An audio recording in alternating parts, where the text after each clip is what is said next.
Vamos passar a ministração da palavra e eu quero que você, por gentileza, abra a sua Bíblia comigo no Evangelho de Mateus, no capítulo 27, e nós vamos começar a leitura no versículo 11.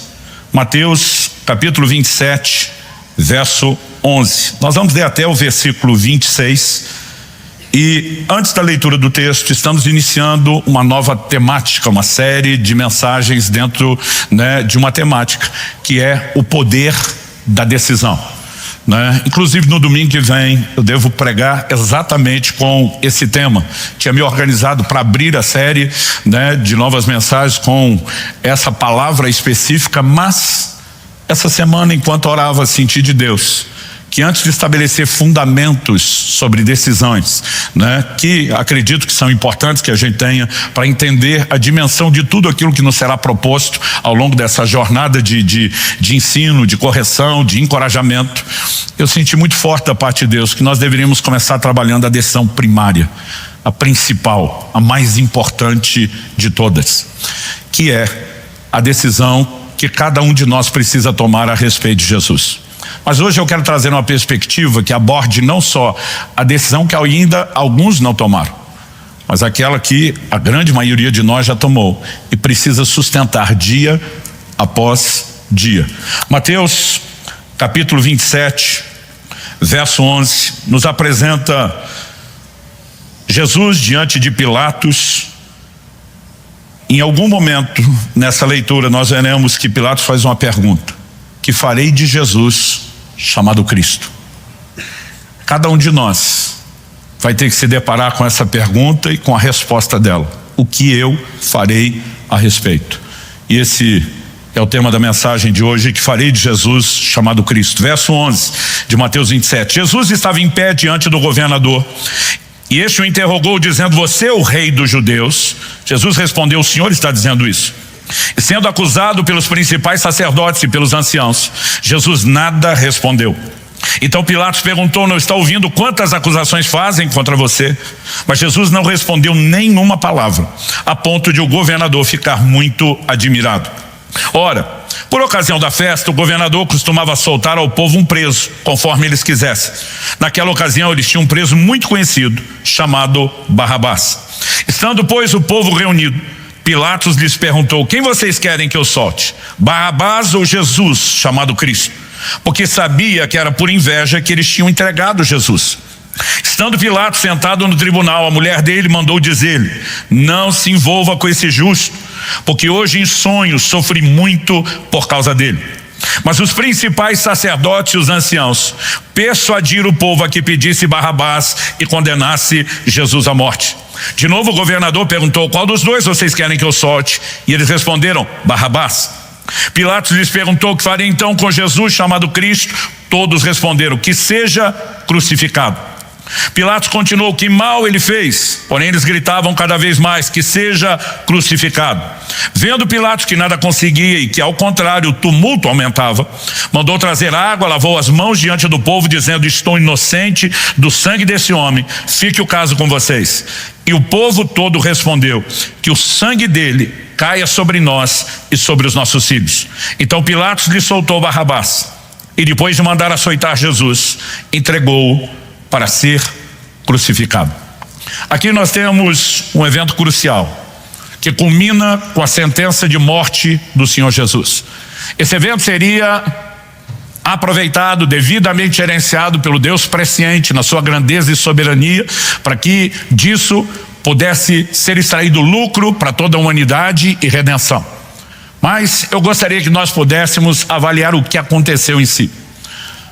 Quando ainda estava ali na fase de adolescência, terminando o segundo grau, na época nós chamamos de colegial. Eu fiz um colegial técnico e era voltado a uma área específica, administração de empresa, e entre as matérias distintas que a gente tinha, direito, um pouco mais voltado ao assunto comercial, mas direito.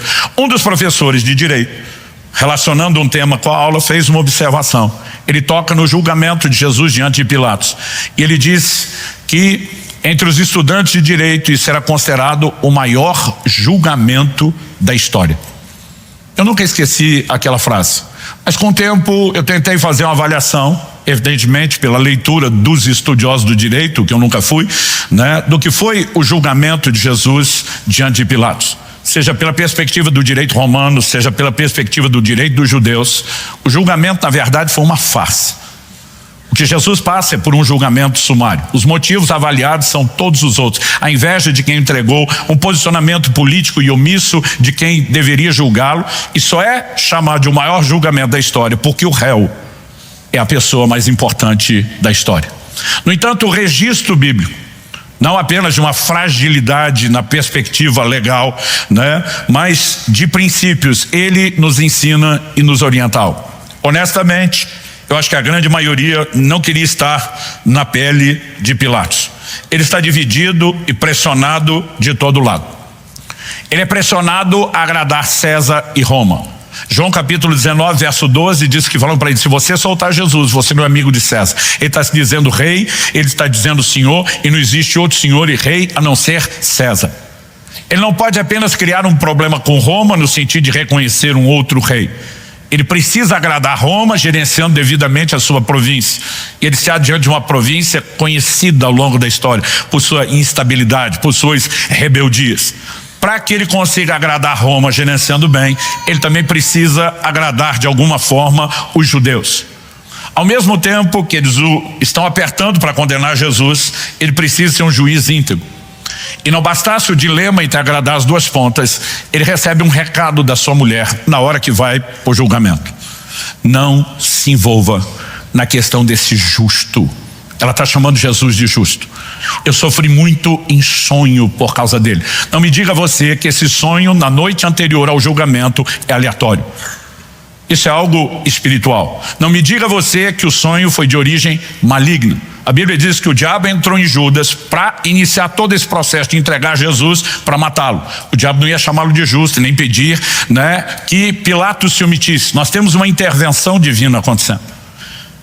E eu costumo dizer que estatisticamente, quando a mulher e o Google, ou o Waze, vamos dizer assim, te orienta algo sobre o caminho, não discuta.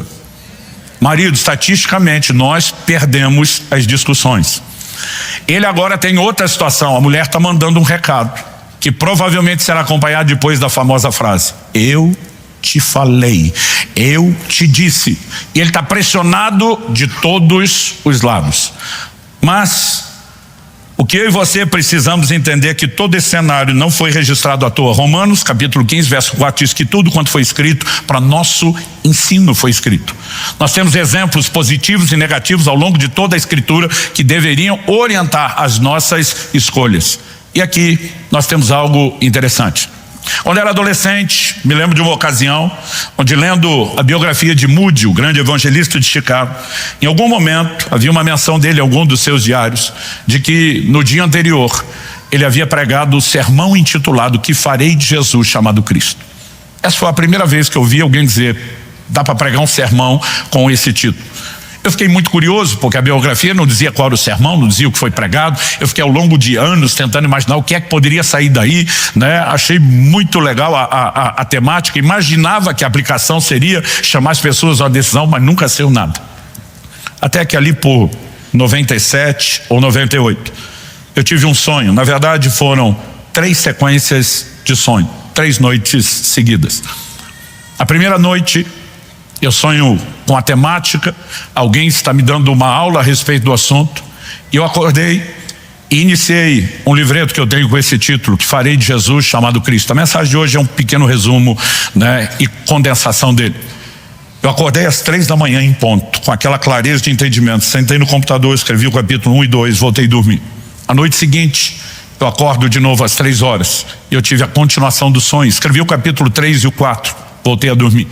Na terceira noite, eu acordei com a parte final, escrevi o 5º e último capítulo do livro e voltei a dormir. E de repente algo, né, me foi aberto pelo Senhor para entender essa perspectiva, e é sobre isso que eu quero falar. E o que me chamou a atenção naquela sequência de sonhos foi que alguém me afirmava: o julgamento se repete. Não apenas Pilatos teve que tomar decisão, cada um de nós terá que responder e fazer o seu próprio julgamento a respeito de Jesus. E quando vinha aquela frase, o julgamento se repete, eu sabia que aquilo era uma aplicação prática. Evidentemente que o julgamento historicamente não vai ficar voltando. Mas havia aquela curiosidade de tentar entender a frase, de tentar entender, existe uma base bíblica para a gente falar isso? E quando aquele anseio brotava dentro de mim, a pessoa, eu não me lembro de nenhuma imagem, né? Mas quem quer que seja que me orientava no sonho, ela estava em Hebreus capítulo 6. Que fala de um grupo de cristãos que não apenas tropeçaram, ele vai classificar um nível de tropeço como caíram a ponto de nem mais poderem ser renovados para arrependimento. E ele fala que essas pessoas, ele diz, visto que de novo estão crucificando para si mesmos o Filho de Deus e expondo a zombaria. Versões mais antigas usam a palavra ignomínia, outras vitupério. Era uma vergonha, uma desonra pública. A Bíblia está falando de crentes que estão crucificando de novo o Senhor ao negá-lo na sua decisão. Ou seja, gente que um dia decidiu corretamente por Jesus, que não foi omisso como Pilatos, mas depois retrocedeu na sua decisão, o despacharam de novo para a crucificação. Se a crucificação se repete na vida de cada um, o julgamento que determina a crucificação também se repete. E a verdade é que cada um de nós será exposto a essa decisão. O que é que eu tenho que fazer a respeito de Jesus? E para que a gente entenda a decisão, acredito que a gente também precisa entender o combo, o pacote todo. E eu quero destacar 3 aspectos aqui na construção do raciocínio. O primeiro é a pergunta, por que Jesus foi julgado? Qual é a temática central desse julgamento ou do que deveria ter sido um julgamento? Segundo lugar, nós vamos discutir a omissão de Pilatos, porque estamos falando sobre decisão e a ideia é mostrar que houve uma falta de decisão. Mas em terceiro e último lugar, nós vamos falar do que norteou, né, uma escolha errada, porque não escolher de forma apropriada já é uma escolha, e foi a falta de conhecimento. Mas vamos começar, em primeiro lugar, pela pergunta, por que Jesus foi julgado? A pergunta-chave desse interrogatório, ela pode ser destacada no primeiro versículo que nós lemos de Mateus 27, o verso 11. Jesus é questionado, você é o rei dos judeus? Se você pegar o relato de João, o Evangelho de João, capítulo 18, os versos 28 a 33, essa temática é ainda desenvolvida numa conversa ainda bem mais profunda. A gente leu Mateus 27 até o verso 26, mas no verso 37, que já descreve agora a crucificação, a Escritura diz, por cima da cabeça de Jesus puseram por inscrição a acusação contra ele. Este é Jesus, o rei dos judeus. Evangelho de João, no capítulo 19, dos versos 19 a 22, diz, Pilatos escreveu também um título e o colocou no alto da cruz. E o que estava escrito era, Jesus Nazareno, rei dos judeus. Muitos judeus leram esse título, porque o lugar em que Jesus havia sido crucificado era perto da cidade. E estava escrito em hebraico, latim e grego. Os principais sacerdotes disseram a Pilatos, não escreva rei dos judeus. E sim, ele disse, sou rei dos judeus. Pilatos respondeu, o que escrevi, escrevi. O assunto é o ponto central do julgamento, é a sentença colocada na cruz. Isso incomoda, porque as pessoas que o trazem com esse argumento. Se você deixá-lo vivo, você está admitindo que tem outro rei. Mas depois que Pilatos o sentencia, diz, não disse que ele era rei, nós não reconhecemos. Diga que ele falou que era, porque o ponto é que nem Pilatos, nem eles aceitaram Jesus como rei. Por 2 vezes Jesus é mencionado por Pilatos como chamado Cristo. Eu, quando era garoto e lia na Bíblia Jesus Cristo, achava que Jesus era o nome, Cristo era o sobrenome. Tipo o meu, Luciano Subirá. Quando eu lia sobre João Batista, não entendia que tem um Batista, é o batizador, o que veio batizando. Assim como temos Batista, com sobrenome comum no Brasil, eu pensava que João era o nome, Batista o sobrenome. Quando eu lia Saulo de Tarso, até entender que Tarso era o lugar de onde ele veio, eu achava que era sobrenome. Enfim, sem devagar muito, Cristo não é o sobrenome de Jesus. A expressão Cristo, Christos no grego, significa ungido. É um equivalente ao termo que nós usamos, né, do Antigo Testamento, Messias, né? Essa expressão, ela também significa ungido. Pastor, mas o que ungido tem a ver com essa discussão, se ele é rei, se é senhor? Se você pega profecias, são mencionadas no contexto da vinda de Jesus, como Lucas capítulo 1, de 30 a 33, você vai ver que a alusão à vinda do Messias era o descendente prometido por Deus, que viria da linhagem de Davi para sentar num reino, num trono e reinar eternamente, perpetuamente. Toda a expectativa da vinda do Cristo, até que se entendesse melhor depois a natureza da obra redentora no plano espiritual, entre os judeus sempre foram de que Deus prometeu um rei. Então só o próprio fato de chamar de Cristo, de enfatizar o que eu vou fazer de Jesus, que vocês chamam de um ungido para ser rei. Essa é a discussão que está acontecendo no tribunal.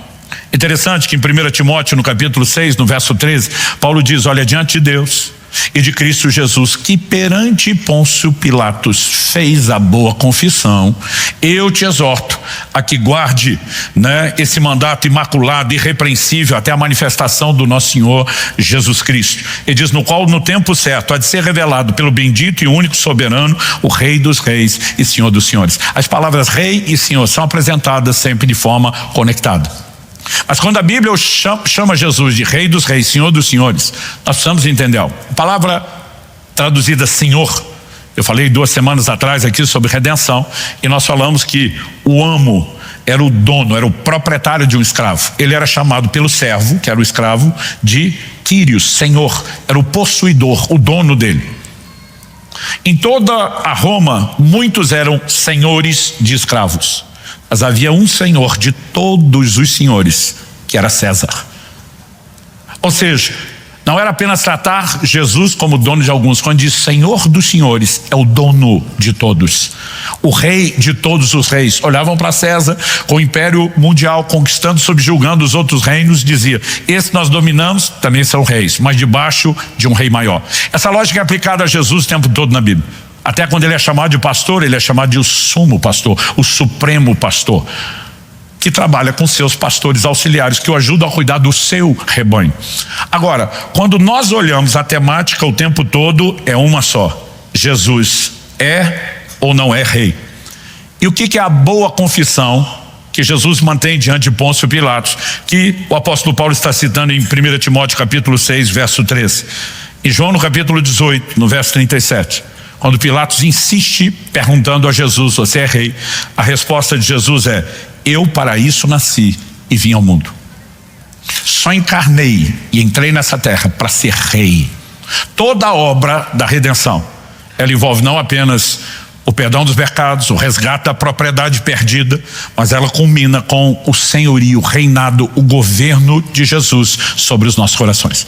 É por isso que Romanos capítulo 10 diz nos versos 9 e 10: se no teu coração creres que Deus ressuscitou a Jesus dentre os mortos e com a tua boca confessares a Jesus como Senhor. A gente claramente estabeleceu que para se entrar nos benefícios da redenção, ele tem que ser reconhecido Senhor. E reconhecer o Senhor e Rei é dar a ele a autoridade, o governo sobre as nossas vidas. Tanto que Jesus usa uma lógica simples em Lucas capítulo 6, verso 46. Por que é que vocês me chamam Senhor, Senhor e não fazem o que eu mando? Se eu sou Senhor, eu tenho que governar sobre vocês. Minha palavra tem que ter governo sobre a sua vida. Eu tenho que reinar sobre vocês. E basicamente, o que nós precisamos entender que a decisão não é apenas acreditar que Jesus existe. Às vezes estou pregando o evangelho, alguns falam: não, eu creio em Jesus, creio que ele existiu. Alguns às vezes nem têm a consciência de que ressuscitou, vive para todo sempre. Alguns até creem que ele existe, mas não creem no que ele fez, não entendem o que ele fez, não creem nessa sujeição, que é o reconhecimento da legitimidade da redenção e do ato de compra. Nós não podemos conceber a ideia de um cristianismo onde Cristo não governe os nossos corações e as nossas vidas. E essa é a decisão, esse é o ponto em discussão. Estabelecido isso, porque Jesus foi julgado, para que a gente entenda qual é exatamente a pergunta que nós temos que responder, o que farei de Jesus chamado Cristo é: ele será reconhecido Senhor e Rei na minha vida ou não? Nós queremos passar agora, em segundo lugar, para a omissão de Pilatos. Biblicamente falando, eu não vou me preocupar em defender isso aqui, porque construiremos isso, ao longo da série, mas algo que para nós assim é inquestionável, sustentamos em toda a doutrina bíblica, é que Deus tem dado ao homem livre arbítrio, direito de escolha. E não apenas dá ao homem direito de escolha, como Deus orienta o homem a escolher apropriadamente, corretamente, e o adverte sobre escolhas erradas. Deuteronômio capítulo 30, verso 15 e 19 é um de muitos exemplos na Bíblia. Deus diz: eis que eu coloco diante de vocês a vida e a morte, a bênção e a maldição. O Senhor disse: se você escolher me obedecer, vida, bênção. Se escolher me desobedecer, maldição, morte. No final Deus vai mandar um hashtag escolhe direito. Ele diz: escolhe vida. Ele diz: seja inteligente. Mas ele está dizendo: a escolha é sua, você é livre para escolher, mas depois será escravo das consequências das escolhas que você fez. Ao longo de toda a Escritura, e nós vamos trabalhar bastante isso, nós vemos responsabilidade conferida ao homem para que escolhas sejam feitas. Agora, quando falamos de decisões, inclusive essa mais importante, nós precisamos entender que ela é pessoal. Traduzindo, não podemos deixar outros decidir em nosso lugar. Nem outros nos fazerem decidir de forma errada, e nem apenas decidir favoravelmente só para agradarmos outras pessoas. Quando Pilatos faz a pergunta a Jesus, João 18, 33 e 34, Pilatos entrou novamente no pretório, chamou Jesus e lhe perguntou: você é rei dos judeus? De novo vem o questionamento. Jesus respondeu: essa pergunta vem do Senhor mesmo? Ou foram outros que lhe falaram a meu respeito? Basicamente, não adianta ele apenas estar instigado a descobrir se é ou não é rei. Jesus está dizendo: é você chegando à conclusão, ou são outros apenas que te persuadiram? Não significa que nós não devemos ajudar as pessoas a serem persuadidas a respeito de algo, mas evidentemente a decisão tem que ser alimentada por uma convicção, não meramente por influência. E quando nós olhamos para esse padrão na Escritura, nós precisamos perceber qual é o comportamento, o perfil do comportamento de Pilatos apresentado. Toda tentativa de soltar Jesus é feita sem parecer que ele está advogando demais Jesus. A Bíblia diz que ele sabia que o entregaram por inveja. Ele afirma: não vejo nele nenhuma culpa. Outro evangelho mostra que ele diz: julguem ele vocês mesmos. Os judeus dizem: não, pela nossa lei nós não podemos matá-lo, crucificá-lo, nós queremos você para que ele morra. Ele está debaixo de toda essa pressão. Então Pilatos tenta um jogo de manipulação. Ele apresenta um preso conhecido chamado Barrabás. Os evangelhos mencionam, acusações seríssimas contra ele, e não era mera suspeita, ele já havia sido preso por causa disso. E ele diz: de um lado tem essa pessoa que é uma ameaça à sociedade, do outro tem esse aqui que ninguém provou nada. Eu costumo soltar um preso na Páscoa, um feriado importante de vocês. Quem vocês querem que eu solte? Pilatos está tentando induzi-los. Mesmo que vocês não gostem desse, provavelmente vocês não vão querer o pior. Para surpresa dele, eles pedem Barrabás. Ele tenta insistir e argumentar. Multidão instigada pelos líderes dos judeus a pedir Barrabás. E eu imagino ele pensando consigo mesmo: deu ruim o plano. Não funcionou a tentativa, mas ao mesmo tempo ele não quer o posicionamento de ter que defender Jesus. Ele prefere lavar as mãos e dizer: quem está decidindo são vocês, eu estou inocente desse sangue. Que conversa é essa? Ele está ali para presidir o julgamento, não para terceirizar a decisão. Mas ele simplesmente se esconde. Ele não apenas não tem convicção nenhuma sobre culpabilidade alguma de Jesus, ele tem um recado que está martelando atrás dele: eu recebi um sonho, uma divina advertência, esse homem é um justo, toma cuidado onde é que você está se metendo. Mas ao mesmo tempo ele acaba sendo omisso. Essa tentativa, mesmo de soltar Jesus, de inicialmente inclinar ao lado dele, mas sem parecer que está defendendo, fala daqueles que até simpatizam, mas não querem admitir publicamente o seu posicionamento por Jesus. O Evangelho de João tem um relato que me traz temor no coração desde a minha adolescência. João capítulo 12, verso 42, eu vou ler primeiro 42, depois 43. Diz assim, 42: no entanto, muitos dentre as próprias autoridades creram em Jesus, mas por causa dos fariseus não o confessavam, para não serem expulsos da sinagoga. Eu até creio, mas se eu sustentar isso, vai ter oposição, vai ter consequências. Algumas dessas consequências não me parecem nem favoráveis nem agradáveis. É melhor eu deixar esse negocinho quieto no coração. E o verso 43 explica a atitude deles: porque amaram mais a glória dos homens do que a glória de Deus. Quando a Bíblia fala sobre decisões, essas decisões devem ser tomadas independentemente das consequências. O autor do livro de Hebreus diz no capítulo 11, dos versos 24 a 27, ele faz um paralelo das decisões de Moisés, que não teve nenhum contato, com a pessoa de Cristo, no sentido dele encarnado, revelado como nós o conhecemos, mas ele vai fazer aplicações de tudo que Moisés fez em relação à maneira que eu e você devemos agir com Cristo. Hebreus 11, de 24 a 27 diz: pela fé Moisés, sendo homem feito, recusou ser chamado filho da filha de Faraó, preferindo ser maltratado junto com o povo de Deus a usufruir prazeres transitórios do pecado. Ele entendeu que ser desprezado por causa de Cristo era uma riqueza maior do que tesouros do Egito, porque contemplava a recompensa. Pela fé Moisés abandonou o Egito, não ficando amedrontado com a ira do rei, pois permaneceu firme como quem vê aquele que é invisível. Basicamente, esse posicionamento de entender que ser desprezado por causa de Cristo, diante de outros que não entendem, que não concordam, que não apoiam a sua decisão, é riqueza maior do que os tesouros do Egito, do que os benefícios que esse mundo oferece. Ele tem uma justificativa, o texto diz: porque contemplava a recompensa. Pode não parecer gratificante de imediato, mas o que vem depois valerá a pena. A eternidade com Cristo valerá a pena. A salvação eterna da minha alma valerá a pena. E Jesus foi muito claro sobre o posicionamento que nós temos que tomar com ele. Não para fazer no coração e se esquivar da opinião das pessoas. Em Mateus, no capítulo 10, nos versos 32 e 33, ele diz: portanto, todo aquele que me confessar diante dos homens, eu também o confessarei diante do meu Pai e dos anjos que estão nos céus. Confissão pública. Às vezes, quando chamamos as pessoas a uma decisão por Cristo, em público, alguns dizem: pastor, tem que ser na frente de todo mundo. Eu digo: tem. Assim como Jesus foi humilhado publicamente, desonrado publicamente por você, ele espera que você se posicione por ele publicamente.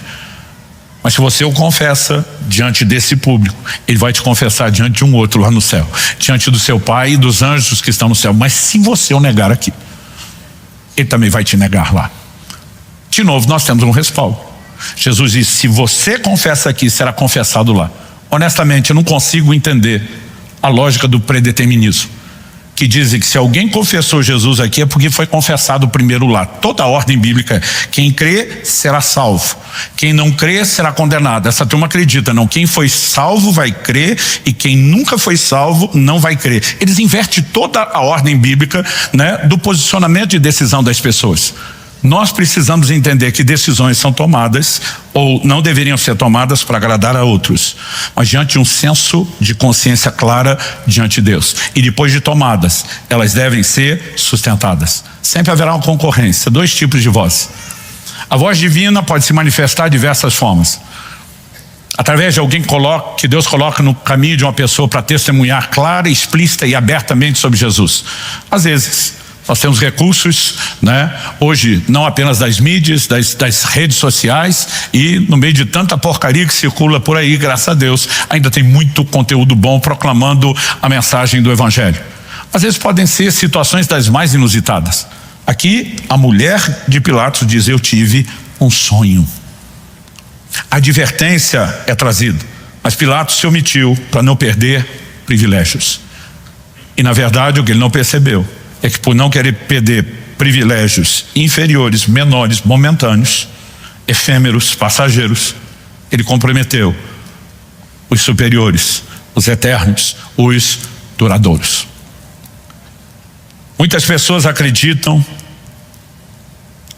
que decisão é uma coisa assim: ou eu falei sim, ou eu falei não.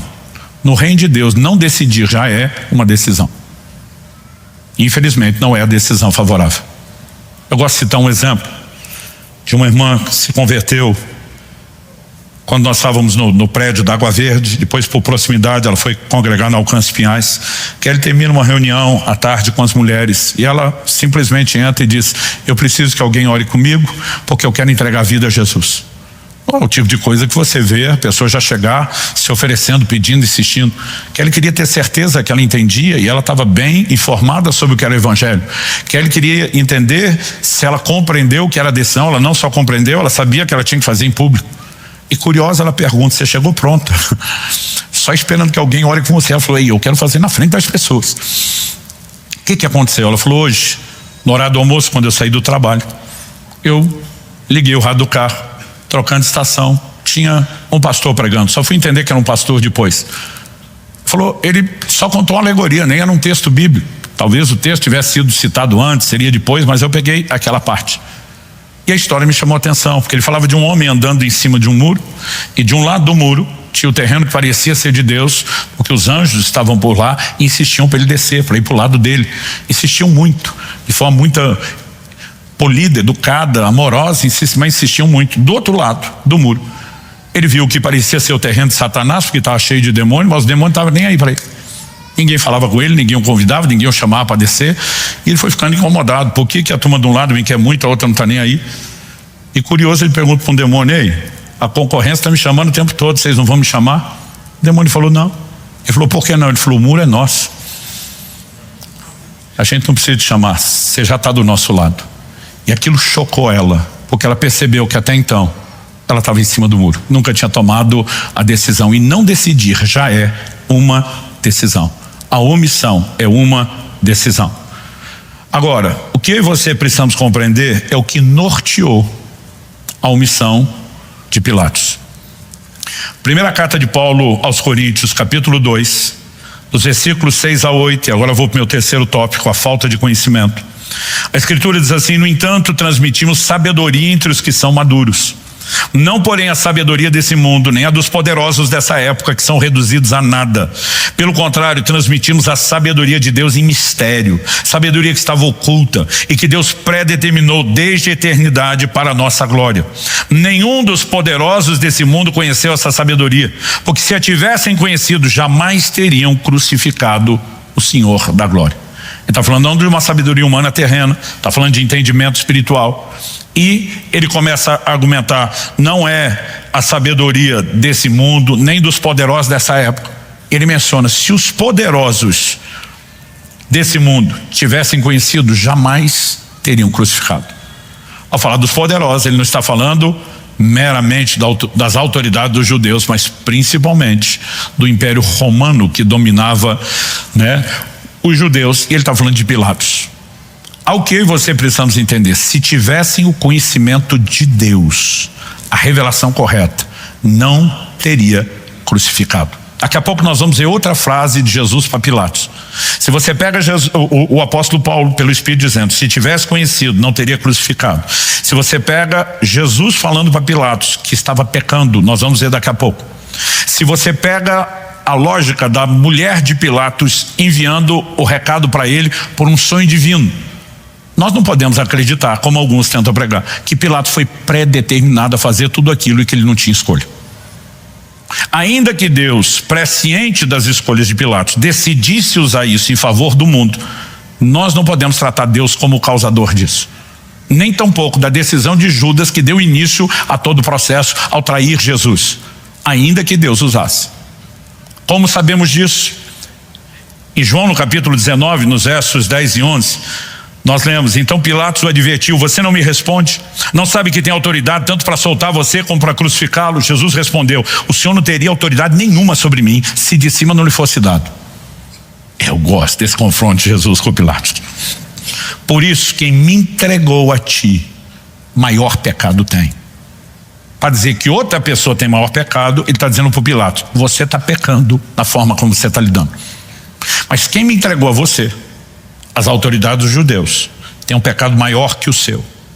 Se você seguir a lógica, e quem me entregou, as autoridades dos judeus que me entregaram a você, Judas, tem um pecado ainda maior.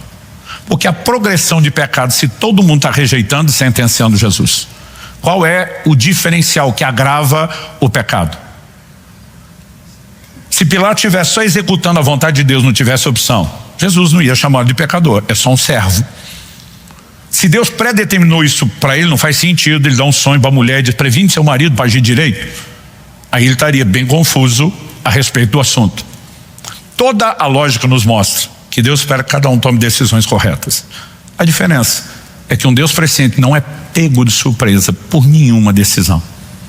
Ele conhece tudo Ele tem um poder de gerenciar todas as coisas. Romanos capítulo 8, verso 28, diz que Deus faz com que todas as coisas contribuam para o bem. Ele tem um poder de reciclar toda e qualquer situação, extrair um bem daquilo na sua grandeza e soberania. Isso não faz dele o causador das decisões erradas.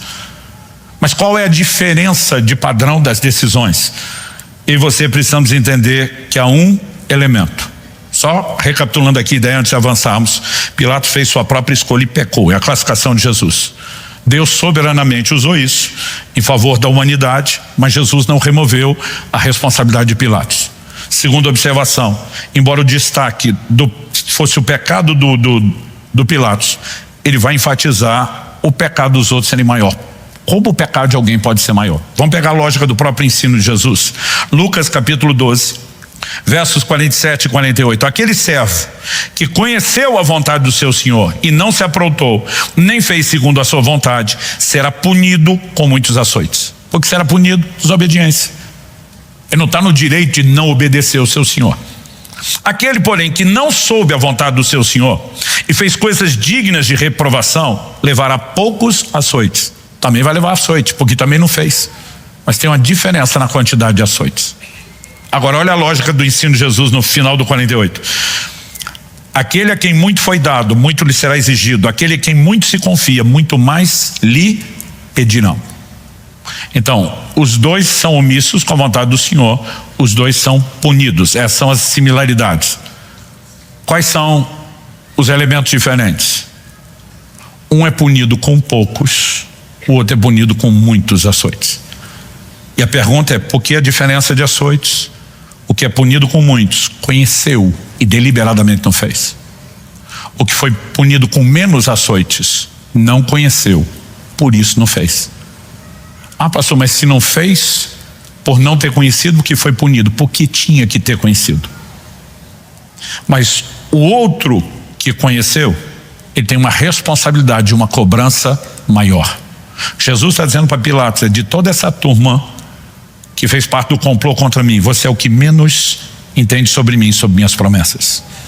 As autoridades dos judeus que me entregaram conhecem mais do que você, o pecado deles é maior. Mas o que me entregou, as autoridades dos judeus, conviveu comigo, conhece o meu caráter, a minha integridade. E o pecado dele é maior do que de todos os vocês. Por que eu estou falando sobre essa questão do conhecimento ou não? Eu já disse que não estamos falando apenas de tomar essa decisão sobre Jesus uma vez na vida. Em lugar nenhum da nossa doutrina, do nosso ensino, você vai encontrar espaço para a declaração, uma vez salvo, salvo para sempre. Alguns crentes pensam que tudo que ele precisa, eu fui na frente, confessei Jesus, isso é tipo concurso público, estabilidade de emprego, não perco mais. Eu quero te dizer, isso não se sustenta de acordo com as Escrituras. Eu citei lá no início um texto que fala de pessoas que caíram a ponto de não mais ser renovados. Quando você olha, o texto está falando renovar para arrependimento, passou arrependimento antes. Se você pegar as características deles, não dá para dizer que não tiveram uma experiência com Cristo. Ele diz que, além do arrependimento, eles foram iluminados, receberam o dom celestial, isso é novo nascimento, se tornaram participantes do Espírito Santo, que a Bíblia diz, se alguém não tem Cristo, não pode recebê-lo. A Bíblia diz que eles provaram, a palavra traduzida provar é degustar, saborear como alimento, a boa palavra de Deus. Então não foi só um evangelho mal pregado, explicado, houve doutrina, discipulado, ensino, orientação clara, e experimentaram os poderes do mundo vindouro, e caíram a ponto de não mais poder ser renovados. Se você pega Atos capítulo 10, se referindo ao mesmo grupo, a Bíblia é muito clara. Quando no verso 26 de Atos, de Hebreus capítulo 10, ela afirma o seguinte, e eu vou ler para você. Caso esteja anotando, você pode meditar nisso com calma depois. Porque se continuarmos a pecar de propósito, depois de termos recebido o conhecimento da verdade, já não resta sacrifício pelos pecados. Pecar intencionalmente, deliberadamente, depois do conhecimento, já não resta sacrifício, não vai ter conserto. Verso 27, pelo contrário, resta apenas uma terrível expectativa de juízo e fogo vingador, prestes a consumir os adversários. Aí ele vai citar a lei de Moisés. Quem tiver rejeitado a lei de Moisés morre sem misericórdia pelo depoimento de 2 ou 3 testemunhas. Imaginem quanto mais severo deve ser o castigo daquele que pisou o Filho de Deus, profanou o sangue da aliança com o qual foi santificado e ultrajou o Espírito da graça. Aí as pessoas, não eram crentes. Eu digo, como é que foi santificado pelo sangue sem ser crente? Como é que se tornou participante do Espírito Santo sem ser crente? Que conhecimento foi esse da verdade que não produziu mudança nenhuma? Então não houve conhecimento. As pessoas tentam de todas as formas dizer que não é aquilo que a Bíblia diz e rediz o tempo todo. Segunda Epístola de Pedro, capítulo 2. Pastor, o senhor está tentando tocar o terror na gente? Claro que sim. Hebreus capítulo 2, verso 20 e 21 diz: portanto, se depois de terem escapado das contaminações do mundo, mediante o conhecimento do Senhor e Salvador Jesus Cristo, Senhor e Salvador, escapou da corrupção, do controle do pecado, mas sem ser crente, só porque decidiu fingir que era gente. Por favor, se deixam enredar de novo e são vencidos, seu último estado se tornou pior do que o primeiro. O primeiro não é o de crente, é o de antes de ser crente. Mas escapou daquele estado de corrupção, porque conheceu o Senhor Jesus. Mas agora, se deixou enredar, o estado posterior é pior do que o anterior. No anterior já está sentenciado à condenação eterna. Como é que ele conseguiu um estado pior, mas com a salvação garantida? Me ajuda a entender isso, porque minha mente não acompanha essa lógica. Verso seguinte, 21. Pois teria sido melhor que eles nunca tivessem conhecido o caminho da justiça, do que após conhecê-lo voltar atrás e se afastar do santo mandamento que lhes havia sido dado. Se nunca tivessem conhecido o caminho da justiça, para onde é que iam na eternidade? Condenação eterna. Goste você ou não da palavra, inferno, lago de fogo. Mas agora ele está dizendo, era melhor nem conhecer do que conhecer e renegar.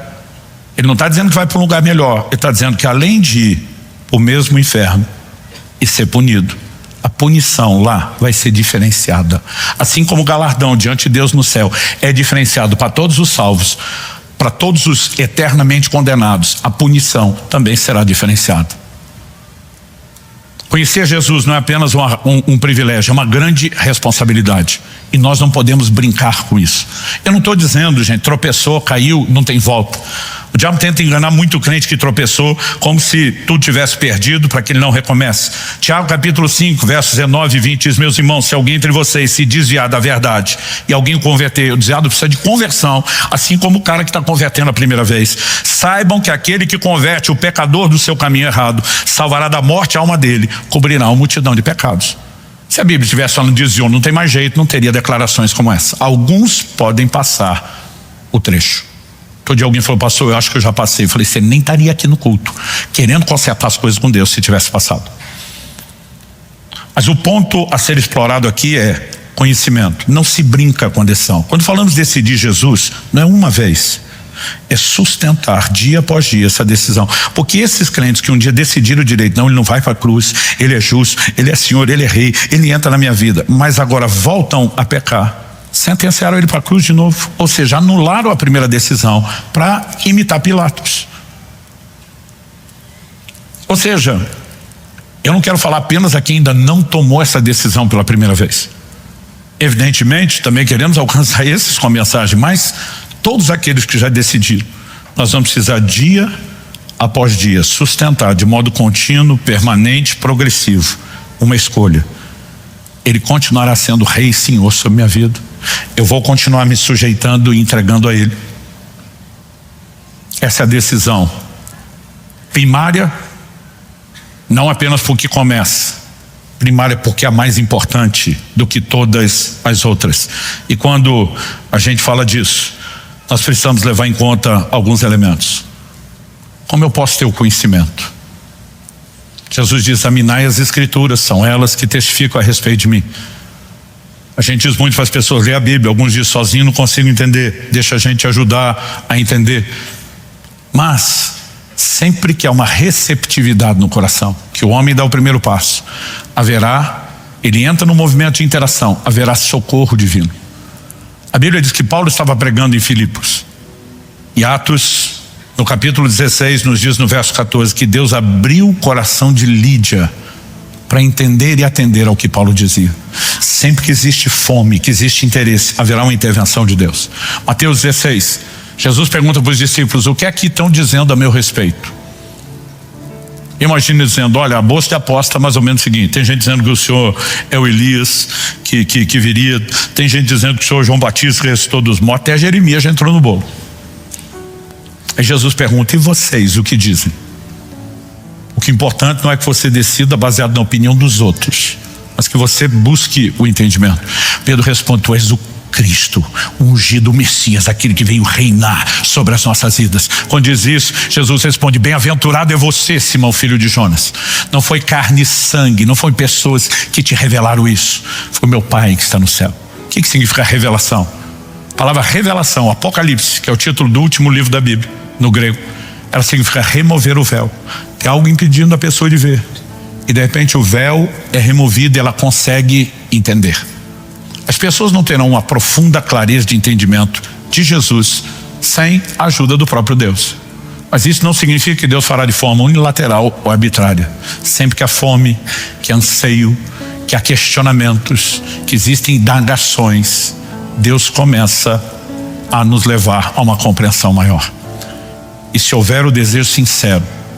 Outro dia eu cobrando uma pessoa: você precisa decidir. Ele falou: eu ainda não tenho certeza. Eu falei: então investigue mais, busque ajuda, mas não se omita, alegando depois não ter conhecido. Você também dará conta de não ter conhecido, mas será um pouco pior se conhecer e não corresponder. Isso não faz do conhecimento algo ruim. Já vi vários crentes dizendo: pastor, pelo amor de Deus, nem fala tanta coisa pra gente que é melhor ficar na ignorância. Eu falo: não, na ignorância tem certeza que vai dar ruim. Com o conhecimento, desde que você honre o conhecimento, vai dar bom. Só vai ser pior se depois de conhecer você quiser insistir na teimosia da decisão ruim. Jesus disse: conhecereis a verdade, e a verdade vos libertará. Ele não falou vai oprimir. O conhecimento da verdade é para libertar, não é para oprimir.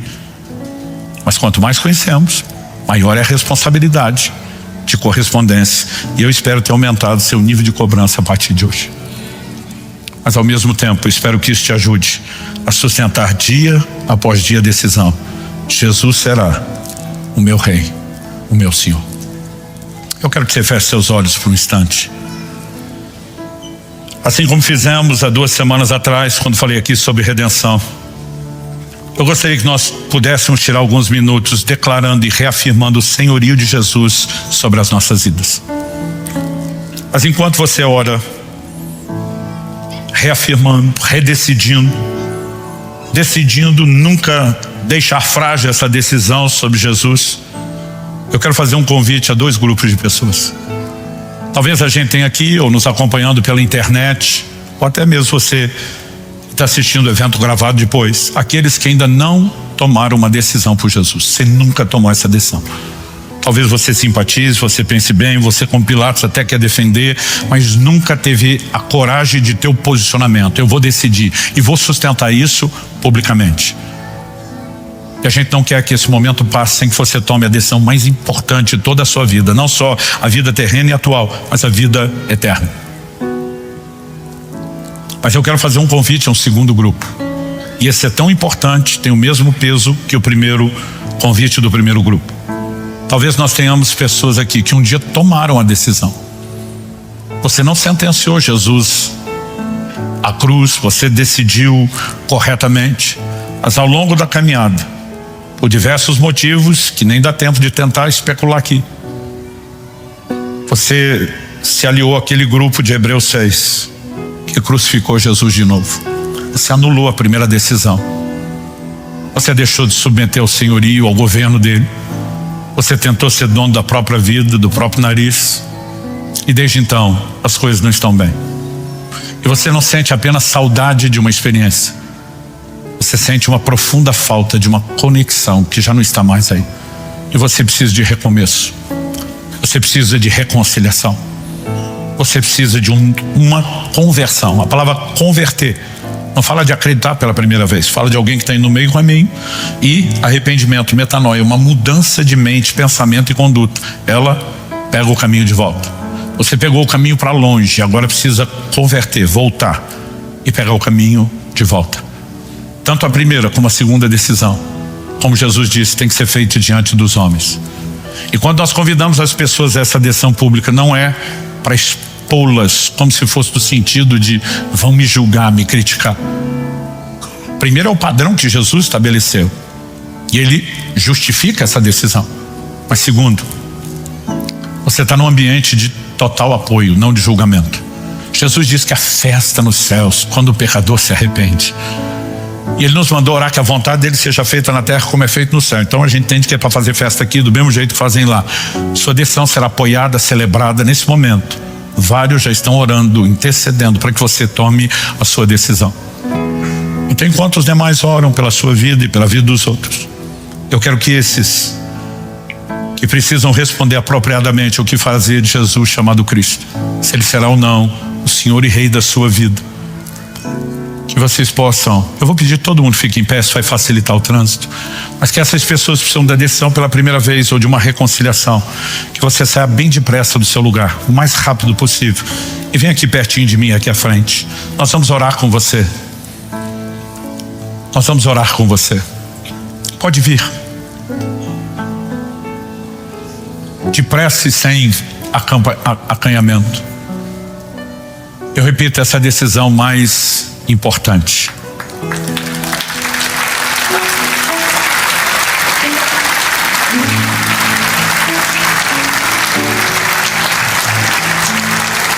Glória a Deus.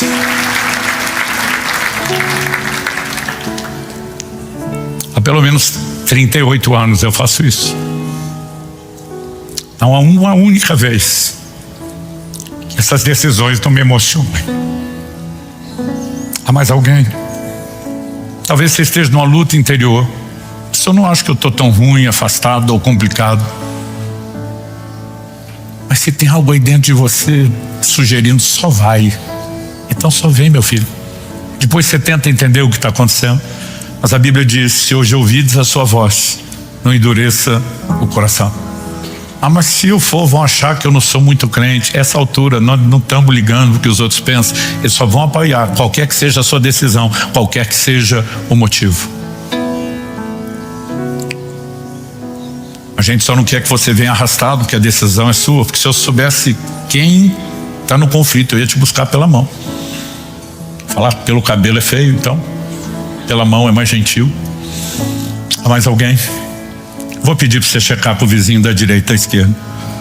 Fala para ele, tem certeza que você não precisa da decisão? Mesmo se ele falar que tem certeza, você dá a checagem dupla. Fala, certeza mesmo? Fala para ele, se precisar nós vamos juntos. Se for por apoio, se a pessoa sinalizar que precisa de um apoio, você vem com ela.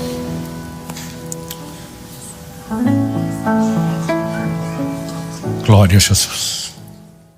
Abra sua Bíblia comigo no livro de Provérbios, no capítulo 3, nos versículos 9 e 10. Enquanto você localiza o texto, eu quero lembrar que nessa ênfase de vida abundante, a gente começou uma série de mensagens, né? Eu comecei a minha participação dentro da temática por uma mensagem titulada Prosperidade da Alma. Falamos que a base da prosperidade externa é a prosperidade interna. Ela é o fundamento no qual nós vamos construir prosperidade do lado de fora. Falamos que a vida abundante, ela, em essência, começa no plano espiritual, mas ela transborda para esferas como o emocional, o familiar, físico, saúde e mesmo finanças. Mas nós procuramos fazer uma construção, depois de apresentar a visão de prosperidade da alma, falar de uma alma restaurada, falar de identidade. Semana passada enfatizamos um pouco a questão da Páscoa e hoje eu quero mexer numa preparação, né, para o entendimento de abundância financeira. Ainda não é o nosso foco. A ideia hoje é falar sobre o cerne da relação do cristão com Deus e o dinheiro, que eu intitulo, né, darei a essa mensagem o mesmo título do livro, Uma Questão de Honra. Provérbios capítulo 3, versículos 9 e 10 diz: honre o Senhor com seus bens e com as primícias de toda a sua renda. E os seus celeiros ficarão completamente cheios, e os seus lagares transbordarão de vinho. Eu acredito que, além do elemento didático que nos ajuda a memorizar a Escritura, há sempre um poder em declará-la. Então vou pedir a gentileza de você, mesmo você que nos acompanha pela transmissão, se você puder, tiver no ambiente que te permita fazer isso, né? Eu quero que você declare esse texto comigo em voz alta. Você pode repetir comigo? Diga: honre o Senhor com seus bens e com as primícias de toda a sua renda, e os seus celeiros ficarão completamente cheios, e os seus lagares transbordarão de vinho. Deus nos chama a uma ação, né? Ele claramente deixa o propósito que nos conduz a essa ação, mas ele também fala de uma consequência. E a consequência fala de provisão. Lagares transbordando ou celeiros completamente cheios, fala não apenas de você ter o alimento, mas é ter o alimento antes da hora de comer. Em dias onde vivemos a mentalidade do crédito como nunca antes na história, né? Onde as pessoas primeiro gastam e depois trabalham e correm atrás para pagar aquilo que já gastou no cartão de crédito. Ter o recurso antes da necessidade muda completamente o jogo. Aliás, a gente brinca que ultimamente bastou estar zerado no banco, a gente já diz que é prosperidade. Só de não estar devendo, né? De não estar endividado, você diz já está próspero. Mas brincadeiras à parte, o texto não fala de riqueza, mas ele fala de provisão. E da provisão presente antes da necessidade chegar. Mas a gente não pode confundir propósito com consequência. A provisão é uma consequência. E claramente Deus sinaliza qual o propósito: honre o Senhor com seus bens e com as primícias de toda a sua renda. Ao longo, né, da minha vida aí, como alguém que nasceu e cresceu no lar cristão, já ouvi muito esse versículo, muito mais em momentos que antecedem e nos preparam para a oferta do que necessariamente pregação ou ensino sobre ele. Mas muitas vezes eu ouvia os pregadores confundindo, né, propósito com consequência. Parece que o incentivo para as pessoas contribuírem era feito usando a consequência dos celeiros cheios com propósito. Se você fizer isso, vai prosperar. É quase como dê para receber de volta. E que honrar o Senhor acabava sendo o efeito colateral, né? O que deveria ser a consequência se tornou o propósito, o que deveria ser o propósito se tornou a consequência. E nós precisamos entender a partir disso algo que eu quero insistir aqui em denominar como o cerne de toda a relação do cristão com Deus e o dinheiro. O que Deus de fato espera de mim e de você? A Bíblia fala muito sobre a questão do dinheiro, não apenas abordando a vida financeira em si, mas evidentemente o impacto que isso pode ter na nossa vida espiritual. John Blanchard numa certa ocasião fez uma declaração que eu fiz questão de anotar aqui. Ele diz: poucas coisas testam mais profundamente a espiritualidade de uma pessoa do que a maneira como ela usa o dinheiro. A Bíblia fala muito sobre dinheiro. Jesus, em quase metade das suas parábolas, tocou no assunto. Howard Dayton, no livro O Seu Dinheiro, ele faz a seguinte observação: se você juntar todos os versículos da Bíblia sobre fé e oração, são duas temáticas importantes, principalmente no Novo Testamento, juntar tudo que a Bíblia diz sobre essas duas áreas, você tem em torno de 500 versículos. Sobre bens, riquezas e dinheiro, ele pontua que são 2084 versículos. Um outro autor, tomando outras menções por inferência, diz que a conta chegaria em 2350, né, passagens bíblicas. A Bíblia fala quase que mais sobre dinheiro do que salvação. E evidentemente nós precisamos compreender qual é a abordagem, qual é a perspectiva, né? A minha intenção aqui hoje é falar sobre a relação com Deus, é falar sobre elementos que protegem e guardam o nosso coração, que vão garantir antes aquela prosperidade interior como um fundamento, antes, né, de que a gente possa pensar em construir o prédio da prosperidade exterior. E um dos principais elementos é essa percepção de honra a Deus. Então eu quero começar destacando em primeiro lugar o que Deus quer, o que Ele espera. Deus não está pedindo dinheiro, Deus não estava pedindo ofertas ou contribuições, né? O que Ele pede é honra. Honre o Senhor com seus bens. Ele vai pedir que a honra seja expressada numa área específica, mas o que ele está pedindo é honra. E esse não é o único texto onde Deus sinaliza isso com clareza. Há uma outra porção da Escritura que eu gostaria de ler com vocês, que é Malaquias, capítulo 1, do versículo 6 a 10. O livro do profeta Malaquias é o último do Antigo Testamento, e nessa porção o Senhor diz assim, vou começar no verso 6, o filho honra o pai e o servo respeita o seu senhor. Se eu sou pai, onde está minha honra? Se eu sou senhor, onde está o respeito para comigo? Eu, Senhor dos Exércitos, pergunto isso a vocês, sacerdotes que desprezam o meu nome. Mas vocês perguntam, como desprezamos o teu nome? Vocês oferecem pão impuro sobre o meu altar, ainda perguntam em que te havemos profanado, nisso de pensarem que a mesa do Senhor pode ser desprezada. Quando vocês oferecem sacrifício, um animal cego, será que isso não está errado? E quando trazem um animal coxo ou doente, será que isso não está errado? Ora, experimentem oferecer um animal desse ao seu governador. Será que ele se agradará de vocês ou será favorável a vocês? Diz o Senhor dos Exércitos. E agora, sacerdotes, supliquem o favor de Deus para que nos conceda a sua graça. Mas, com tais ofertas nas mãos, será que ele será favorável a vocês? Diz o Senhor dos Exércitos. Quem dera houvesse entre vocês alguém que fechasse as portas do templo, para que não acendesse em vão o fogo do meu altar. Eu não tenho prazer em vocês, diz o Senhor dos Exércitos, nem aceitarei as suas ofertas. Vamos começar pela declaração do verso 6. O filho honra o pai e o servo respeita o seu senhor. São os dois níveis de relacionamento que a Bíblia são claras que nós temos com Deus. Ele é nosso pai, somos seus filhos. Ele é nosso senhor, somos seus servos. Deus está dizendo, o filho honra o pai, o servo honra o seu senhor. O senhor, se eu sou o pai e senhor, cadê minha honra? Cadê o respeito para comigo? Então o que é que Deus está cobrando?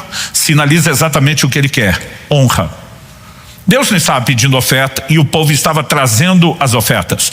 No modelo do Antigo Testamento, de acordo com os ritos cerimoniais da lei de Moisés, você tem isso em detalhes no livro de Levítico, toda a adoração e as ofertas eram feitas através do sacrifício de animais. E evidentemente eles estão trazendo. Mas o posicionamento de Deus é muito claro. Se vocês não vão me dar honra, não precisa dar em nada.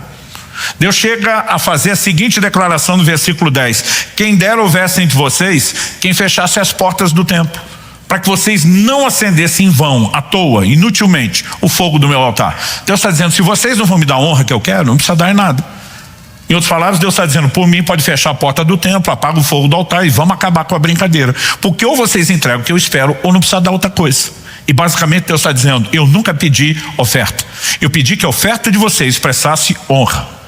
Se não vão me dar honra, não precisa dar nada.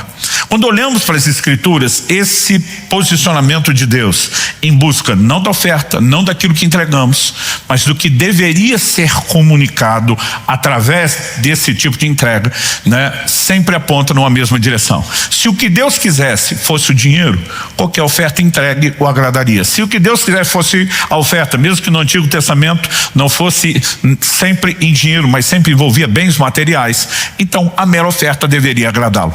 Algo que eu tenho aprendido ao longo da caminhada, é que não adianta apenas eu e você fazermos a coisa certa. A gente precisa fazer a coisa certa do jeito certo se queremos ter resultados. Um exemplo disso, vamos para o terreno da oração. Tiago 4,2 diz assim, nada tendes porque não pedis. Tem gente que não recebe de Deus porque não pede, não ora. Não usa um mecanismo estabelecido por Deus para acessar o que ele tem, que é oração e fé. Mas o verso seguinte, Tiago 4,3 diz, pedis e não recebeis. Então tem o que não recebe, o que não pede. Mas tem o que está fazendo a coisa certa para receber, que é pedir, mas não está funcionando. Pedis e não recebeis. E aí vem a explicação, porque pedis mal. Se você fizer a coisa certa do jeito errado, não funciona. Vamos mudar do assunto da oração para a ceia do Senhor. Em 1 Coríntios 10,16, um capítulo antes de abordar com mais detalhes a ceia do Senhor, Paulo chama o cálice da ceia do Senhor de o cálice da bênção. Eu creio que a bênção, quando nós ceamos, apesar de não concordarmos com a doutrina da transubstanciação, que os elementos literalmente se transformam em carne e corpo literais do Senhor, quando nós participamos do que é simbólico, no plano espiritual, nós comungamos sim de fato com o corpo e o sangue de Cristo. Como não ser abençoado? Mas embora a gente possa dizer que cear é a coisa certa para ser abençoado, a Bíblia diz, examine-se o homem a si mesmo, porque qualquer que comer do pão ou beber do cálice de modo indigno será réu de juízo. Ou seja, ele pode estar com o cálice da bênção, em vez de abençoado, no final ser julgado ou amaldiçoado. Porque seara é a coisa certa para ser abençoado, mas feito do jeito errado, não funciona. Quando falamos da questão das ofertas, nós precisamos entender a mesma coisa. E a nossa preocupação enquanto líderes é que a igreja possa entender não apenas o que tem que ser feito, mas como deve ser feito, com o coração correto. E quando falamos a respeito disso, eu creio que um outro exemplo muito claro, que nós podemos começar lá pelo primeiro exemplo de oferta do Antigo Testamento que aparece na Bíblia, que é Gênesis 4, são as ofertas de Abel e de Caim. Capítulo 4 de Gênesis, do verso 3 a 7, relata o seguinte: aconteceu que ao fim de um certo tempo, Caim trouxe do fruto da terra uma oferta ao Senhor. Abel, por sua vez, trouxe das primícias do seu rebanho e da gordura deste. O Senhor se agradou de Abel e da sua oferta, mas de Caim e da sua oferta não se agradou. Deixa eu fazer uma pausa. Quando Deus se agrada, nunca é meramente da oferta, é do ofertante.